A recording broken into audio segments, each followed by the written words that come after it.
Trapped in the middle of a park filled with trees during a tornado. It's the last place she want to be, but it's exactly where one Arkansas woman found herself last Friday. Thanks for joining us tonight at 10. I'm Laura Monteverde. Hello, good evening. I'm Bob Clausen. What she thought would be a shortcut instead led her straight into the storm, forcing her to make a decision that saved her life. Over here, there were tennis courts. Back this direction, there was a pavilion where people could have parties and events. What once was a beautiful park lush with trees looks more like a battleground. It's unrecognizable to me. A war that Kim Bailey found herself right in the middle of last Friday afternoon. I was in my car and my first thought was, what do I do? Just as she's done since she was a kid, Kim cut through Reservoir Park in Little Rock to get to her parents' home on the other side.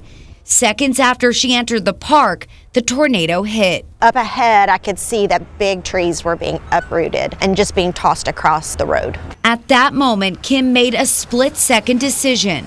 Even though it went against every, at that moment, shred of logic that I had, I got out of the car. One that may have very well saved her life. I took about 5 or 6 steps across the road, and that was when the first tree hit my vehicle. Kim knew she needed to get to safety, but the park she once knew so well was now a dangerous obstacle course. Climbing over trees and climbing under trees and not knowing where to step and where not to step.